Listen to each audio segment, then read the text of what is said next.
میرا ارادہ تھا کہ حضرت سیدنا امام جعفر صادق رضی اللہ تعالی عنہ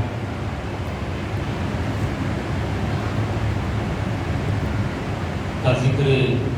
بابرکت ہو، لیکن ہفتے بھر میں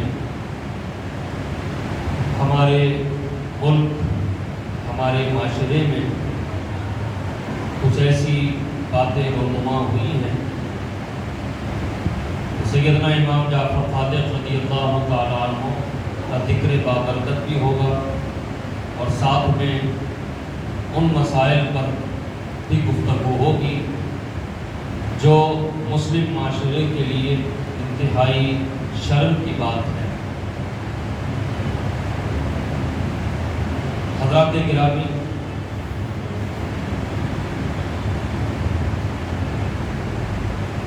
اس مہینے کی 22 تاریخ کو سیدنا امام جعفر صادق رضی اللہ تعالیٰ عنہ کی ساری دنیا میں نیاز کی جاتی ہے،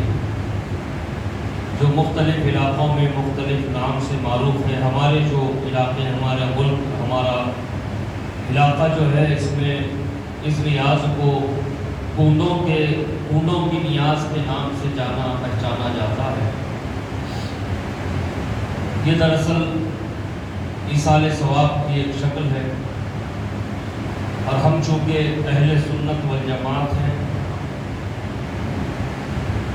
ایصال ثواب کے ہم قائل ہیں۔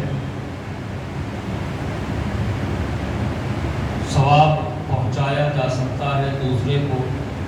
چاہے وہ زندہ ہو، چاہے وہ مرحوم ہو چکا ہو۔ ایصال ثواب حضور پاک صلی اللہ علیہ وآلہ وسلم کے عمل سے ثابت ہے، قول سے ثابت ہے، اور 1400 سال سے اہل اسلام ایصال ثواب کو مانتے آئے ہیں، کیونکہ ایک شخص نیک ہوتا ہے، ایک شخص گنہگار ہوتا ہے۔ تو ضروری نہیں ہے کہ ایصال ثواب صرف گنہگار کے لیے کیا جائے۔ حقیقت یہ ہے کہ ایصال ثواب سے عذاب کی سختی میں کمی آتی ہے، روحانی طور پر سکون میسر آتا ہے، گناہ معاف ہوتے ہیں، خطائیں درگزر ہوتی ہے، قبر کی ہولناکیوں سے وہ بندہ محفوظ ہو جاتا ہے جس کو ایصال ثواب کیا جاتا ہے۔ ساتھ ہی ساتھ نیک لوگوں کے لیے ایصال ثواب، نیک لوگ ہیں، یقیناً اللہ تعالیٰ نے جب تک وہ دنیا میں رہے گناہوں سے ان کو محفوظ رکھا، اور جب گناہ ہے ہی نہیں تو پھر ہم ان کے لیے دعا کر کے معاف کیا کروائیں۔ قبر ان کے لیے کشادہ ہو جاتی ہے، تو کشادگی کے لیے ایصال ثواب کیوں کریں؟ ان کو قبر کی ہولناکی نہیں ہوتی، قبر کا عذاب نہیں ہوتا، تو پھر ان کے لیے ہولناکی کے ختم ہونے کی اور عذاب قبر میں تخفیف کی دعا کیوں کریں ایصال ثواب کے لیے؟ یہ سوال ذہن میں آتے ہیں، تو عزیزان گرامی یاد رکھیں، ایصال ثواب صرف گنہگاروں کے لیے نہیں ہوتا، بلکہ ایصال ثواب نیکوکاروں کے لیے بھی ہوتا ہے، جن کو اللہ تعالیٰ نے گناہوں سے محفوظ اور معمون رکھا، اور جب وہ دنیا سے گئے تو ایمان پر گئے، قبر میں پہنچے تو قبر ان کے لیے کشادہ ہو گئی، عذاب قبر ان پر مسلط نہیں ہوا، ان کو قبر کی ہولناکیوں کا سامنا نہیں ہوا، نہ ہی ان پر عذاب قبر مسلط ہوا۔ لیکن جب ان کو ایصال ثواب کیا جاتا ہے تو عزیزان گرامی اس کا فائدہ جن کو ایصال ثواب کیا جا رہا ان کو بھی ہوتا ہے، اور ایصال ثواب کرنے والے کو بھی فائدہ ہوتا ہے۔ جن کو ایصال ثواب کیا جا رہا ہے اللہ تعالیٰ دن بدن ان کے درجات میں اضافہ فرماتا رہتا ہے، اور ان کے ایصال ثواب کرنے کی جو برکتیں ہیں وہ ایصال ثواب کرنے والے کو بھی میسر آتی ہے کہ اللہ تعالیٰ اس کو بھی خوشحال زندگی عطا فرماتا ہے، اس کو بھی گنہگاروں والی زندگی سے نجات دلا کر نیکوکاروں کی زندگی کی طرف اس کو مائل فرماتا ہے۔ یہ ایصال ثواب کی برکتیں ہیں جو ایصال ثواب کرنے والے کو میسر آتی ہیں۔ تو عزیزان گرامی یہ ذہن میں رکھیں کہ ایصال ثواب زندہ ہو ان کو بھی کیا جا سکتا ہے، مردہ ہے مرحوم ہے ان کو بھی کیا جا سکتا ہے، گنہگار ہے ان کو بھی کیا جا سکتا ہے، اور حضور پاک صلی اللہ علیہ وسلم کا جو فرمان عالی ہے اکثر میں عرض کرتا رہتا ہوں کہ صرف بندے کے سامنے ہی بندے کے لیے دعا نہ کیجیے، بلکہ بندے کے پیچھے بھی اس کے لیے دعا کیجیے۔ یہ کلچر یقیناً ہمارے معاشرے سے ختم ہو چکا ہے، کیونکہ ہمارے معاشرے کا ماحول یہ کہ پیٹھ دکھی غیبت شروع ہو گئی، پیٹھ دکھی برائی شروع ہو گئی، تو صرف پیچھے ہی دعا نہ دیا کیجیے، سامنے ہی دعا نہ دیا کیجیے، بلکہ پیچھے بھی دعا کیا کیجیے، کیونکہ حضور پاک صلی اللہ علیہ وسلم فرماتے ہیں جب کوئی بندہ مومن اپنے بھائی کے لیے اس کے پیٹھ پیچھے دعا کرتا ہے تو اللہ تعالیٰ کو یہ ادا اتنی پسند ہے کہ اللہ تعالیٰ ایک فرشتے کو پیدا فرماتا ہے اور اس کو حکم فرماتا ہے کہ اس بندے کے لیے جو دعا کی ہے قیامت تک تم اس کے لیے یہی دعا کرتے رہنا۔ تو پیٹھ پیچھے دعائیں دینے کی عادت ڈالیے۔ غیبت وغیرہ یہ جو معاملات ہیں یہ بہت بڑی برائیاں ہیں، بہت بڑی خرابیاں ہیں، جس کی وجہ سے معاشرے میں آئے دن ایسے واقعات پیدا ہوتے رہتے ہیں، جس کی وجہ سے سارے معاشرے کو شرمندگی کا سامنا کرنا پڑتا ہے۔ دوسرے مذاہب کے ماننے والے اور کچھ نمائی کرنے کا ان کو موقع میسر آ جاتا ہے۔ تو عزیزان گرامی جب ایصال ثواب کیا جاتا ہے تو زندے کو بھی کیا جا سکتا ہے، مردے کو مرحوم کو بھی کیا جا سکتا ہے، جو مر چکے ہیں ان کو بھی کیا جا سکتا ہے، گنہگار کو بھی کیا جا سکتا ہے، نیکوکار کو بھی کیا جا سکتا ہے۔ اور جہاں تک یہ کنڈوں کی نیاز کا معاملہ ہے، حضرات گرامی سیدنا امام جعفر صادق رضی اللہ تعالیٰ عنہ اہل بیت اطہار کے فرد فرید ہیں، حضور پاک صلی اللہ علیہ وسلم کی آل ہیں، آپ کے والد ہیں سیدنا امام باقر رضی اللہ تعالیٰ عنہ، ان کے والد ہیں سیدنا امام زین العابدین رضی اللہ تعالیٰ عنہ، ان کے والد ہیں سیدنا امام حسین رضی اللہ تعالیٰ عنہ، ان کے والد ہیں مولا کائنات سیدنا علی المرتضیٰ کرم اللہ وجہہ، اور والدہ ہیں سیدہ کائنات فاطمہ الزہرا سلام اللہ علیہا شہزادی رسول۔ اور سیدنا امام جعفر صادق رضی اللہ تعالیٰ عنہ کی والدہ ہیں حضرت ام فردا رضی اللہ تعالیٰ عنہ، جو بیٹی ہیں حضرت محمد بن عبد الرحمن بن ابو بکر صدیق رضی اللہ تعالیٰ عنہ۔ تو ایک طرف سے ددیال کی طرف سے سیدنا امام جعفر صادق رضی اللہ تعالیٰ عنہ سیدنا علی کرم اللہ وجہہ کے پوتے ہیں، اور ننیال کی طرف سے دیکھا جائے تو سیدنا ابو بکر صدیق رضی اللہ تعالیٰ عنہ کے نواتے ہیں، یہ اہل بیت کے فرد ہیں۔ اور عزیزان گرامی ایصال ثواب کا جو معاملہ ہے، ایک ایصال ثواب کسی بندے کو نجات دلانے کے لیے ہوتا ہے، اور ایک ایصال ثواب کسی بندے کو اس لیے کیا جاتا ہے کہ اس کے درجات میں اضافہ ہو اور اس کی برکتیں ہمیں بھی میسر آ جائیں۔ اور ایک ایصال ثواب کا انداز یہ ہے کہ جن کے احسانات ہو اس کی شکر گزاری کے لیے ایصال ثواب کیا جاتا ہے۔ آپ کے بڑے احسانات ہیں ہم پر، لیجئے ہم نے قرآن پڑھا، اس کا ثواب آپ کی خدمت میں پیش ہے بطور شکرانہ۔ یہ دیکھیے یہ صدقہ ہم کر رہے ہیں، اس کا ثواب بطور شکرانہ آپ کی خدمت میں پیش ہے۔ تو یہ کنڈوں کی نیاز جو ہے یہ دراصل سیدنا امام جعفر صادق رضی اللہ عنہ کی نیاز ہوتی ہے، اور اہل اسلام ماہ رجب میں 10 تاریخ کے بعد سے شروع کرتے ہیں، خاص طور پر 22 رجب المرجب کو یہ نیاز تقریباً گھروں میں منائی جاتی ہے۔ عزیزان گرامی یہ ایصال ثواب کی ایک شکل ہے۔ اہل بیت اطہار کے جو احسانات ہیں، اہل بیت اطہار کے امت مسلمہ پر جو نوازشات ہیں، اس کے شکریہ ادا کرنے کی یہ ایک صورت ہے، یہ ایک شکل ہے اور خلاف شرع نہیں ہے۔ ہاں اس میں ہمارے کچھ حضرات جو ہیں اس میں اس قدر غلو کر دیتے ہیں کہ جس کے سامنے والے کو موقع ملتا ہے سامنے والا بولتا کیا مٹی کے کنڈوں میں ہی یہ نیات ہونی ضروری ہے، اسٹیل کے برتن میں بھی ہو سکتی، بالکل ہو سکتی ہے، لیکن مٹی کے کنڈوں کا نیات کی اصل وجہ یہ ہے کہ کوشش یہ کی جاتی ہے کہ اس کے لیے نیا برتن استعمال ہو۔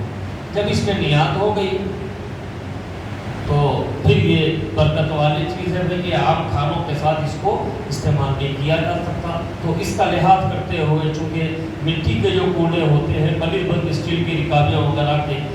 قیمت ان کی کم ہوا کرتی ہے، اس کا لحاظ رکھا تھا، لیکن یہ ضروری نہیں ہے کہ کنڈے ہی ہونا تبھی یہ نیات ہو سکتی۔ جب اس انداز کی شدت آ جاتی ہے تو سامنے والوں کو منہ زبان درازی کرنے کا موقع میسر آ جاتا ہے۔ تو سیدنا امام جعفر صادق رضی اللہ تعالیٰ عنہ اہل بیت اطہار کے فرد فرید ہیں، آپ کی بڑی خدمات ہیں، آپ کی سیرت مبارکہ، آپ کا حسن، حضور پاک صلی اللہ علیہ وسلم کا کمال اور حضور پاک صلی اللہ علیہ وسلم کا جمال آپ میں موجود تھا۔ سیدنا امام جعفر صادق رضی اللہ تعالیٰ عنہ اللہ تعالیٰ کے ایسے برگزیدہ بندوں میں آپ کا شمار ہوتا ہے جن پر اللہ تعالیٰ کا خصوصی انعام ہے، خصوصی اکرام ہے، اور اللہ تعالیٰ نے آپ کے فیضان سے ساری دنیا کو فیضیاب فرمایا، ساری دنیا آپ کے چشمے فیض سے سیراب ہوتی رہی۔ سیدنا امام جعفر صادق رضی اللہ تعالیٰ عنہ آپ کے علمیت کا، آپ کی بزرگی کا اندازہ ہم اس بات سے بھی لگا سکتے ہیں کہ آپ کے دردگاہ سے فیض پانے والے جو لوگ ہیں ان میں ایک سیدنا امام اعظم ابو حنیفہ رضی اللہ تعالیٰ عنہ کا نام آتا ہے۔ سیدنا امام جعفر صادق رضی اللہ تعالیٰ عنہ کے ایک اور شاگرد ہیں سیدنا امام مالک رضی اللہ تعالیٰ عنہ۔ امام اعظم ابو حنیفہ آج ساری دنیا میں 60% سے زیادہ مسلمان جن کے مقلد ہیں اس ذات گرامی کا نام سیدنا امام جعفر صادق رضی اللہ تعالیٰ عنہ ہے، اور وہ فیضیاب ہوتے ہیں بارگاہ سیدنا امام جعفر صادق رضی اللہ تعالیٰ عنہ سے۔ اور پھر ایک اور امام ہے سیدنا امام مالک رضی اللہ تعالیٰ عنہ۔ دنیا کے مختلف علاقوں میں آپ کے مقلدین موجود ہیں۔ عزیزان گرامی اس کا مطلب یہ ہے کہ جہاں جہاں ان کے مقلدین موجود ہے وہاں وہاں سیدنا امام جعفر صادق رضی اللہ تعالیٰ عنہ کا فیض براست موجود ہے۔ سیدنا امام جعفر صادق رضی اللہ تعالیٰ عنہ کے سیرت پاک کے حوالے سے، آپ کے معمولات، آپ کے مشاغل کے حوالے سے سیدنا امام مالک رضی اللہ تعالیٰ عنہ فرماتے ہیں کہ میں جب بھی امام کی بارگاہ میں حاضر ہوا، امام اہل بیت کے یہ چھٹے امام ہیں۔ پہلے امام ہے سیدنا علی مولا مشکل کشا، دوسرے امام ہے سیدنا امام حسن المجتبی، تیسرے امام ہے سیدنا امام حسین رضی اللہ تعالیٰ عنہ، اور چوتھے امام ہے سیدنا امام زین العابدین رضی اللہ تعالیٰ عنہ، پانچویں امام ہے سیدنا امام باقر رضی اللہ تعالیٰ عنہ، اور چھٹے امام ہے سیدنا امام جعفر صادق رضی اللہ تعالیٰ عنہ۔ تو امام مالک فرماتے ہیں میں جب بھی امام جعفر صادق رضی اللہ تعالیٰ عنہ کی خدمت میں حاضر ہوتا تو میں آپ کو 3 عبادتوں میں مصروف پاتا، 3 کام ہی آپ کو میں نے کرتے دیکھے۔ آپ قرآن شریف کی تلاوت کرتے رہتے، یا پھر آپ نماز پڑھتے رہتے، یا پھر آپ روزہ دار ہوتے۔ یہ 3 معاملات میں ہی آپ کو میں نے جب دیکھا مشغول دیکھا۔ تو یہ کتنا بڑا معاملہ ہے کہ وہ امام جن کی دنیا میں کثیر مقلدین ہیں وہ فرما رہے ہیں کہ میں جب بھی امام کو دیکھا بس 3 ہی چیزوں میں مصروف دیکھا، چوتھی چیز تو میں نے دیکھی نہیں۔ تو یہ سیدنا امام جعفر صادق رضی اللہ تعالیٰ عنہ ہے۔ اتنا بڑا مقام، اتنا بڑا مرتبہ کہ حضور پاک صلی اللہ علیہ وسلم کی آل ہے، حضور پاک صلی اللہ علیہ وسلم کے شہزادے ہیں اور مولا علی کے پوترے ہیں، اور امام حسن، امام حسین، امام زین العابدین کے پوترے ہیں۔ کیسا آپ کا مقام ہے، کیسا آپ کا مرتبہ ہے، لیکن عز و انکساری کا یہ عالم ہے۔ آج دنیاوی طور پر تھوڑے بہت بھی عہدے کسی کے حصے میں آ جائیں تو ان کے چال ڈھال بدل جاتے ہیں، ان کے انداز گفتگو بدل جاتے ہیں، لیکن یہ سیدنا امام جعفر صادق رضی اللہ تعالیٰ عنہ ہیں۔ ایک دن بیٹھے ہوئے تھے آپ کے اطراف جو آپ کے غلام تھے، جو آپ کی خدمت میں رہا کرتے تھے، وہ آپ کے اطراف بیٹھے ہوئے تھے۔ آپ نے فرمایا آؤ میرے ہاتھ میں ہاتھ دو۔ سارے غلام بڑے حیران ہوئے، امام اچانک کی کیا فرما رہے ہیں؟ فرماتے ہیں آؤ میرے ہاتھ میں ہاتھ دو۔ سب نے آپ کے ہاتھ میں ہاتھ رکھ دیا تو فرمایا کہ آؤ ہم ایک دوسرے سے وعدہ کرتے ہیں۔ اپنے غلاموں سے یہ بات کہی جا رہی ہے، آؤ ہم ایک دوسرے سے وعدہ کرتے ہیں۔ وعدہ کیا ہے؟ فرماتے ہیں کہ جس کی مغفرت سب سے پہلے ہو جائے گی وہ اپنے ساتھیوں کی مغفرت کرا دے گا۔ یہ کون ہے؟ حضور پاک صلی اللہ علیہ وسلم کی آل ہے، لیکن عز و انکساری کا یہ عالم ہے کہ اپنے غلاموں سے کہہ رہے ہیں کہ آؤ سب سے پہلے جس کی مغفرت ہو جائے وعدہ کرو ایک دوسرے سے کہ پھر وہ اپنے دوسرے ساتھیوں کی مغفرت کروائے۔ یہ سیدنا امام جعفر صادق رضی اللہ تعالیٰ عنہ ہیں، آپ کے فضائل و مناقب بے شمار ہیں، اور یاد رکھو عزیزو، آپ سے تعلق اور آپ سے نسبت اور خاص طور پہ آپ کی نیاد یہ بڑی برکتوں والی نیاد ہے۔ اپنے اپنے گھروں میں اس کا اقتدام کریں اور اس نیاز میں حصہ لیں۔ یہ بڑی برکت والی اور خیر والی نیاد ہے۔ یقیناً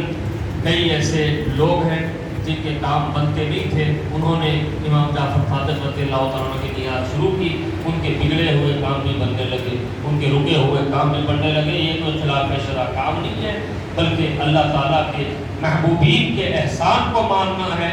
اور ان کی خدمت میں نظر پیش کرنا ہے، بطور شکریہ نیاد پیش کرنا ہے۔ تو عزیزان گرامی، بہت سے فضائل و مناقب، بے شمار فضائل و مناقب آپ کے ہیں۔ وقت کا لحاظ کرتے ہوئے میں اپنی بات کو دوسرے موضوع کی طرف لا رہا ہوں کہ ہفتے بھر کے اندر ہمارے معاشرے کے جو حالات ہوئے ہیں، دو واقعات اور اتفاق سے دونوں لڑکیوں کا، دونوں اور خواتین کا نام عائشہ ہے۔ عزیزان گرامی، ایک وہ ہے جو گجرات کی کسی علاقے کی خاتون ہے، اس کا نام عائشہ ہے، شوہر کے مطالب سے تنگ آ کر وہ خودکشی کر رہی ہے اور خودکشی سے پہلے اپنا ویڈیو بنا رہی ہے۔ اور یہ تو خیر عام بات ہے، آج کل یہ ٹک ٹاک وغیرہ کی جو بیماری آئی ہے کہ لوگ اپنے ہر معاملے کی ویڈیو بنانے کے عادی ہو گئے ہیں۔ اللہ تعالیٰ خاص طور پر مسلمان نوجوان اور لڑکوں اور لڑکیوں کو اللہ تعالیٰ غیرت عطا فرمائے، انہیں شرم عطا فرمائے اور ایسی بےہودگیوں سے اپنے آپ کو محفوظ رکھنے کی توفیق عطا فرمائے۔ تو یہ عام بات ہے ویڈیوز بنانا، لیکن سب سے بڑی دل دہلانے والی جو اس واقعے میں بات تھی وہ یہ تھی کہ لڑکی کا اپنے ماں باپ سے خودکشی سے پہلے فون پہ گفتگو کرنا اور ماں کی جانب سے بار بار دہائیاں دینا کہ بیٹی خودکشی کا ارادہ بدل دے، باپ کا دہائیاں دینا کہ بیٹی خودکشی کا ارادہ بدل دے، لیکن وہ خودکشی پر آمادہ ہے، خودکشی پر مصر ہے۔ اور دوران گفتگو باپ کا ایک جملہ جو میرے ذہن پہ جم سا گیا ہے، باپ اپنی بیٹی سے کہہ رہا ہے، بیٹی کم از کم تیرا نام عائشہ ہے، میں نے ام المومنین عائشہ صدیقہ کے نام پر تیرا نام رکھا ہے، کم از کم اس نام کا لحاظ رکھ لے اور اس حرام فعل سے اپنے آپ کو محفوظ کر لے، دور کر لے۔ عزیزان گرامی، یہ باپ کی دہائی ہے، باپ کی گفتگو ہے، اور رنج کے غم کے عالم میں اپنی بیٹی سے وہ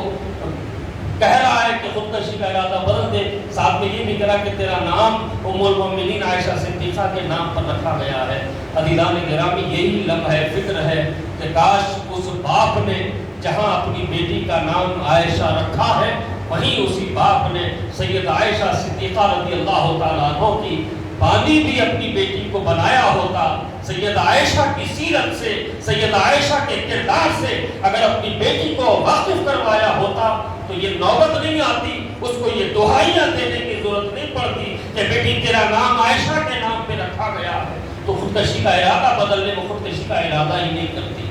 اور دوسرا واقعہ، عزیزان گرامی، شادی ہوئی، اولاد نہیں ہوئی، جیٹ کے اولاد کو دیکھ دیکھ کر اڑتی رہی، تکلیف میں رہی، حسد کی حدوں کو پار کرتے ہوئے بلڈنگ پر سے معصوم بچے کو پھینک دیتی، اتفاق سے اس کا نام بھی عائشہ ہے۔ یہ مسلم معاشرے کے لیے شرم کی بات ہے۔ عزیزان گرامی، ایسے واقعات آئے دن رونما ہو رہے ہیں، ایسا نہیں ہے کہ بالکل اچانک ایک نیا واقعہ ہو گیا، نہیں، ایسے واقعات ضروری نہیں کہ ہر واقعہ ہر کسی تک پہنچ جائے، لیکن عام طور پر ایسے واقعات ہو رہے ہیں، ہوتے آئے ہیں۔ لیکن عزیزان گرامی، یہ واقعات ہمارے معاشرے کے لیے شرمندگی کا باعث ہے۔ یہاں پر میں ایک بات آپ حضرات سے بڑی دل کی گہرائیوں سے کہہ رہا ہوں، اور آپ حضرات اس فقیر سے واقف ہیں کہ حالات کا، ماحول کا مجھ پر کوئی اثر نہیں ہوتا، میں جو بات کہنا ہے وہ کہہ کے گزر جاتا ہوں۔ یقیناً جہیز کا مطالبہ کرنے والے ذلیل ہیں، جوڑے کی رقم کا مطالبہ کرنے والے ذلیل قسم کے لوگ ہوتے ہیں، اور بیجا رسومات پر لڑکی کے والدین کا پیسہ خرچہ کروانے والے بھی ذلیل لوگ ہوتے ہیں۔ اور ایک بات بتاؤں، آج کل جو کلچر بنا ہوا ہے، کسی کی اگر 2 بیٹیاں ہیں، رشتے کی بات ہو رہی ہے، لڑکے والے آئے ہوئے ہیں، اب لڑکے والوں کو یہ تھڑکا رہتا شادی کیسی کرتے کہ کیا کرتے کہ اب ہم تو اسٹیٹس کے لیے شادی کر رہے ہیں، تو اب اندازہ کرنا ہوتا ہے کہ بھئی یہ لڑکی کی شادی کیسا کریں گے، تو بولتے ہیں دیکھیں یہ ان سے بڑے جو ہے ان کی بھی شادی ہو گئی، بولے ہو گئی، ماشاءاللہ ان کی شادی کہاں کرے تھے؟ تو اب لڑکی والے فوراً سے کہتے ہیں کہ فلاں شادی خانے میں ہوئی، تو اس کے ذریعے اسٹیٹس کا اندازہ لگایا جا رہا ہے کہ بھئی دلی کے شادی خانوں میں کرے تو پھر ان کی بھی شادی ویسی کریں گے۔ ہاں، شہر کے باہر جا کے لاکھوں روپیہ خرچ کر کے انہوں نے بیٹی کی شادی کی تھی، تو اب یہ بیٹی کی بھی شادی ویسی کہ تھوڑا اطمینان آ جائے۔ یہ انتہائی ضلالت بھری حرکت ہے، انتہائی ذلیل قسم کے لوگ ہوتے ہیں۔ اور عزیزان گرامی، یہ ہمارا ماحول ہے کہ ہم جب اس طرح کے واقعات پیش آتے ہیں تو لڑکے والوں کو ہی قصوروار کر دیتے ہیں کہ بھئی یہ جہیز مانگنے والے لوگ ہیں، یہ شادی میں کھانے کا مطالبہ کرنے والے لوگ ہیں، یہ جوڑے کی رسم مانگنے والے لوگ ہیں، لڑکی کے والدین سے خرچہ کرانے والے لوگ ہیں، اگر کوئی کمی رہ جائے تو پھر شادی کے بعد بچی کو تانا دینے والے لوگ ہیں، یہ ذلیل لوگ ہیں۔ ٹھیک ہے، ذلیل لوگ ہیں، لیکن ایک بات کی طرف آپ کی توجہ دلانا چاہتا ہوں، صرف اس کی وجہ سے لڑکے والے ہی ذلیل نہیں ہیں، بلکہ لڑکی والے بھی پیچھے نہیں رہے ضلالت میں۔ اگر انہیں ان کی بچی کے لیے کسی حافظ کا رشتہ آتا ہے، کسی عالم کا رشتہ آتا ہے، کسی مسجد کے خادم کا رشتہ آتا ہے، تو بالکل ان کے ناک، منہ، بھاؤں سب چڑھ جاتے ہیں، مڑ جاتے ہیں۔ ارے یہ حافظ ہماری بچی کو پالے گا، یہ عالم ہماری بچی کو پالے گا، ہمارے لیے تو اسٹیٹس والا بچہ چاہیے، کم از کم وہ گلف میں رہنے والا ہو، جاب کرنے والا ہو، نہیں تو پھر امریکہ، کینیڈا یا لندن کا سٹیزن ہو، آسٹریلیا کا سٹیزن، تبھی ہم اپنی بچی کو دیں۔ اب ظاہر کی بات ہے یہ بھی کوئی شریف حرکت نہیں ہے۔ اس کے دل میں جو، اس کے سینے میں قرآن شریف موجود ہے، محفوظ ہے، وہ اس لائق ہی نہیں ہے آپ کے نزدیک کہ آپ کی بیٹی کا وہ شوہر بن سکے، اس کا کوئی اسٹیٹس ہی نہیں ہے آپ کی نظروں میں، اور آپ داڑھی منڈے کو تلاش کرتے ہیں۔ اور اب تو یہ بھی فیشن ہو گیا کہ بھئی بڑے بھائی کی شادی ہو گئی، بڑے بھائی کی جوائنٹ فیملی میں ہے، کیا بیوی کے ساتھ ہے، وہ گھر میں رشتہ نہیں کرنا۔ ہمارے کو ایسے رشتے پسند ہیں جو شادی کے بعد اماں بابا الگ رہنا، بیوی کو لے کے بچہ الگ ہو جانا۔ ظاہر سی بات ہے زندگی سے برکتیں تو ختم ہو جائیں گی، اور جب برکتیں ختم ہو جائیں گی تو پھر ایسے واقعات ہوں گے، اور پھر 10 سال بھی اگر شادی کو ہو جائے تو وہ باتیں زیادہ رہیں گی، تمہارے اماں بابا کھانا کم دیے تھے، ہمارے کتنے کے لوگ بھوکے چلے گئے، آج بھی ذلت اٹھا رہے ہیں ہم اس، جہیز بہت اچھا دیے تھے مگر کوالٹی اچھی نہیں تھی۔ اس قسم کے واقعات پیش آتے ہیں، تو جہاں لڑکے والے قصوروار ہیں کہ ذلیل قسم کی حرکتیں کرتے ہیں، وہیں لڑکی والے بھی کم نہیں ہیں۔ شریف بچے کو تو دینا ہی نہیں چاہتے لڑکی، ان کی نظروں میں تو ایک ہیرو بیٹھا ہوا رہتا ہے جو بچی کو باہر تفریح کراتا پھرے، گھر کا کھانا کم کھائے کھلائے، باہر ہوٹلوں میں کھانا کھلاتا پھر۔ تو لڑکی والوں کو بھی چاہیے کہ اللہ تعالیٰ نے انہیں لڑکی جیسی نعمت سے نوازا ہے جس کے تعلق سے میرے آقا صلی اللہ علیہ وسلم نے کئی بشارتیں عطا فرمائی کہ جس کو اللہ تعالیٰ نے بیٹی دی، یقیناً اللہ تعالیٰ نے اس پہ بڑا انعام کر دیا۔ تو انعام والے ہیں تو کردار بھی انعام والوں کا ہو، سوچ اور فکر بھی انعام والوں کی ہو۔ اور جہاں تک دوسرا واقعہ ہے عزیزان گرامی، احساس کمتری کے باعث کہ مجھے اولاد نہیں ہوئی، میری جٹھانی کو اولاد ہو گئی، لہذا جٹھانی کی اولاد کو بھی رہنے کا حق نہیں ہے۔ عزیزان گرامی، اس قسم کا پاگل پن ہمارے معاشرے میں زیادہ ہو رہا ہے۔ یہ پاگل پن احساس کمتری کی وجہ سے ہوتا ہے، حسد کی وجہ سے ہوتا ہے، بغض کی وجہ سے ہوتا ہے، اور اپنے آپ کو کم سمجھ لینے کی وجہ سے یہ پاگل پن کا ایک حصہ ہے جو انسان کے ذہن کو اپنی گرفت میں لے لیتا ہے، اور نتیجے میں ایک معصوم بچہ بلڈنگ پر سے پھینک دیا جاتا ہے۔ تو عزیزان گرامی، اپنے بچیوں کی تربیت اچھی کرو، اپنے بچوں کی تربیت اچھی کرو، اور اپنے بچوں بچیوں کو دیندار بناؤ، دینی فکر کے حامل بناؤ۔ اور خاص طور پر میں نوجوانوں سے کہوں گا جو زندگی کے کسی نہ کسی موڑ پہ جا کے ایک لمحے کے لیے ان کو مایوسی کا سامنا ہوتا ہے، لا تقنطوا من رحمت اللہ، اللہ کی رحمت سے مایوس مت ہو۔ یاد رکھو، آج کا جو دن اگر اتفاق سے ہمارے لیے ہم یہ سمجھتے ہیں کہ آج کا دن برا گزر گیا، تو پھر رات آنے والی ہے، رات کے بعد ایک نئی صبح آنے والی ہے۔ کیا پتا آنے والی صبح اللہ کا کوئی بڑا انعام لے کر آپ تک پہنچ جائے۔ اپنی زندگیوں کو ختم کرنے کی کوشش مت کرو مایوسی کے عالم میں۔ اور خودکشی کا جو رجحان ہے، خودکشی کے واقعات میں بے پناہ اضافہ ہوا جا رہا ہے۔ اب یہ لڑکی گجرات میں پانی میں کود کے مر گئی، خودکشی۔ اب یہ دیکھیں تو ایک پولیس والا بھی ندی میں کود گیا خودکشی کے واسطے، جبکہ پولیس والوں کی وجہ سے عام طور پر عوام خودکشی کیا کرتی ہے، اب یہ پولیس والے بھی خودکشی کرنے لگے۔ تو اس قسم کا جو رجحان ہے عزیزان گرامی، یاد رکھو، اللہ تعالیٰ کے قہر کو دعوت دینے والا ہے، اللہ تعالیٰ کے عذاب کو دعوت دینے والا ہے۔ خودکشی حرام ہے، اور خودکشی کرنے والا جہنمی ہے۔ اور پھر خودکشی پانی میں کود کے، پھانسی لگا کے، اس قسم کے حرکتوں سے جو خودکشی ہوتی ہے، صرف اسے ہی خودکشی نہیں کہتے۔ میں خاص طور پر اپنے نوجوان بھائیوں سے مخاطب ہوں کہ آپ کا سڑکوں پر بے تحاشا انداز میں گاڑیوں کا بھگانا،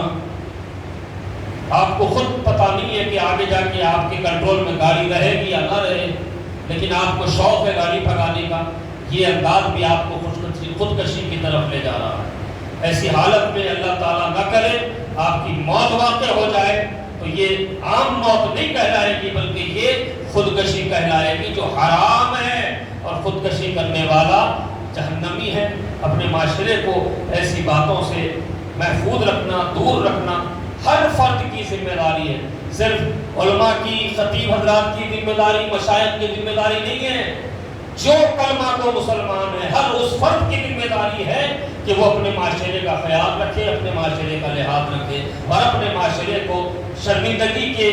حالات، شرمندگی کے مواقع نہ دے، بلکہ انہیں سرخروئی اور کامیابی کی طرف لے جائے۔ یہ ہر فرد کی ذمہ داری ہے۔ حضرات گرامی، ضرورت اس بات کی ہے کہ ہم بزرگوں کی تعلیمات پر عمل پیرا ہو جائیں، اسلامی احکام کو جانیں، شریعت مطہرہ کے مزاج کو سمجھیں، اور اللہ تعالیٰ کی رحمت سے کبھی مایوس نہ ہو، بلکہ اللہ تعالیٰ سے امید رکھیں، باقی رکھیں۔ کیا پتہ کون سا لمحہ اس کے فضل و کرم والا لمحہ ہو اور ہم اس سے نوازے جائیں، اور ساری مایوسیاں جو لمحہ لمحہ راستے پر، موڑ پر جو ہمیں آتی رہی، وہ ساری کی ساری بھلا دی جائیں، اور خوشیوں والی زندگی میسر آ جائے۔ یہ اللہ تعالیٰ کے ہاتھ میں ہے، بس اس کے بندے بن کر رہیں، اس کی بندگی کا حق ادا کریں۔ حضرات گرامی، دعائیں